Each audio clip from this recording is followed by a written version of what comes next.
Hello everyone and welcome back to my channel অরিনাস আরিনা। আজ আমার কলকাতাতে দ্বিতীয় দিন আর সকালবেলা ব্রেকফাস্ট করে মাকে দুপুরের জন্য রান্নাবান্নার কিছু সবজিপত্র কেটে দিয়ে বেরিয়ে পড়েছি আমার ফ্ল্যাটে যাওয়ার জন্য। আসলে যখন থেকে এখান থেকে গেছি তখন থেকেই তো ঘরটা বন্ধ হয়ে পড়ে আছে, তাই আজ একবার ভাবলাম ঘরটাকে গিয়ে ক্লিন করার জন্য। প্রথমে তো এরকম ভাবছিলাম যে নিচে যদি কাউকে পাই তাকে বলে ঘরটাকে ক্লিন করিয়ে নেব, কিন্তু এই সময় এমন কাউকে আর পেলাম না। তাই আমি আর বোন দুজনেই উপরে চলে এসেছি।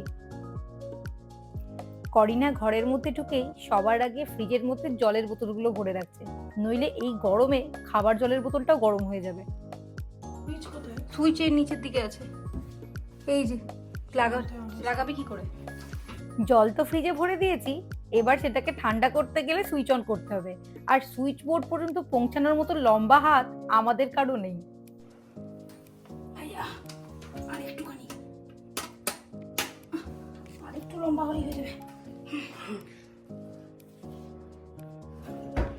একটু লম্বা করতে হবে।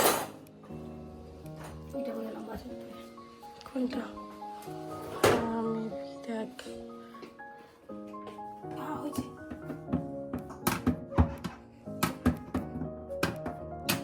হয়েছে, করে দিয়েছি ফাইনালি। কি চলছে?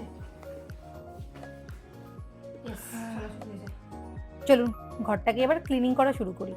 খুব একটা খারাপ অবস্থা হয়নি, শুধু ওপরে একটা ধুলোর আস্তরণ পড়েছে। প্ল্যান আছে ঝাড়ু না লাগিয়ে প্রথমে ওপর থেকে হালকা জল ছিটিয়ে নেব, তারপর ওয়াইপার দিয়ে পুরো ধুলোটাকে টেনে নেব, আর তারপরে ঘরটাকে একটু মুছে দেব। এই যে কাজ শুরু করে দিয়েছি। বাপরে সোফাটা কি ভারী, দুজনে মিলেও সরাতে পারছি না।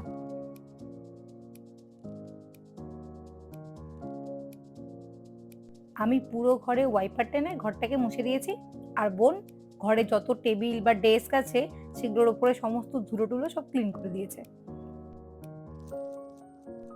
যদিও সোফাটা পুরো ঢাকা দেওয়া ছিল, তবুও একটু ভ্যাকুয়াম করে নিচ্ছি, যদি একটু আধটু ধুলো টুলো থেকে যায় সেগুলো ক্লিন হয়ে যাবে। মোটামুটি 2-2.5 ঘন্টা পরিশ্রম করার পর অবশেষে পুরো ঘরটাকে ক্লিন করে নিয়েছি। চলুন আপনাদেরকে ঘুরে দেখাই।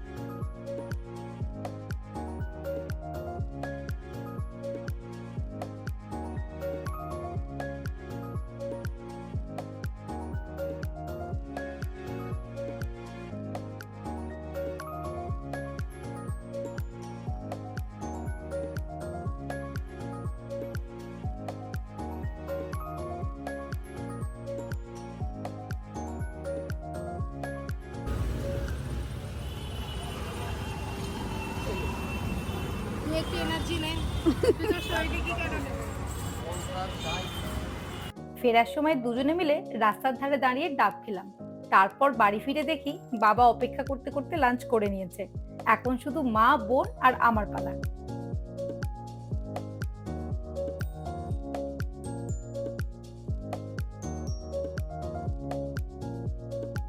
দুপুরের দিকে আগে ভাগেই ওর পায়ে একটু ব্যথার মলম লাগিয়ে দিলাম। ওই যে দেখছিলেন ঘরে ঢোকার সময় খুঁড়িয়ে হাঁটছিল, নইলে সেই ব্যাপারটা আবার বেড়ে যাবে।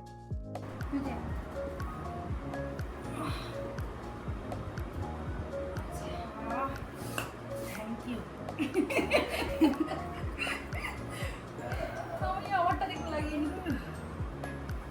দুপুরে খাওয়া দাওয়ার পর একটু রেস্ট নিয়ে চলে এসেছি বাবার এখানে, যেখানে নতুন ফ্ল্যাট হচ্ছে সেখানে। আসলে বাবার আজকে টাকা পেমেন্টের একটা ব্যাপার আছে, তো ওই জন্য বোন চলে এসেছে। বোন যাক পেমেন্ট করতে, চলুন আপনাদেরকে আমি আমাদের মানে বাবার যে নতুন ফ্ল্যাটটা হচ্ছে সেটা দেখিয়ে নিয়ে আসি। এখন পুরোটাই এখানে আন্ডার কনস্ট্রাকশনে আছে, কিছু কিছু বিল্ডিংস রেডি হয়ে গেছে, বা বেশিরভাগটাই আন্ডার কনস্ট্রাকশনে আছে। চলুন আপনাদেরকে নিয়ে যাই সেদিকেই। ঠিক আছে, তুই ওদিকে যা, ঠিক আছে, পেমেন্টটা করে আমি যাচ্ছি ওদিকে। পুরো বিল্ডিংটাই তো এখন আন্ডার কনস্ট্রাকশনে আছে, তাই সিঁড়ি ভেঙেই 4 তলায় উঠতে হলো। এই যে সামনেরটা, এই সামনেরটাই হলো বাবার ফ্ল্যাট। ঢুকেই ড্রয়িং এরিয়া, আর এই দিকটা হলো ডাইনিং প্লেস, তার কাছেই একটা রুম আছে, আর এই যে এটা আরেকটা রুম। এর থেকে সামনের দিকে তাকালে ওই যে কিচেন অ্যান্ড ওয়াশরুম দেখা যাচ্ছে, আর তার পাশে আর একটা রুম আছে।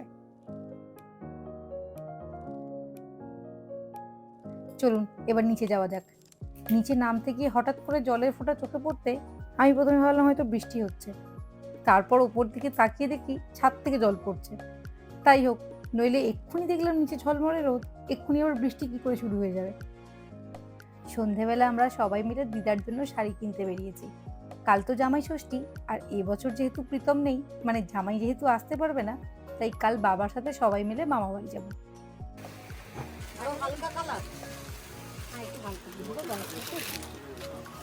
দিদিও বসে দেখেন।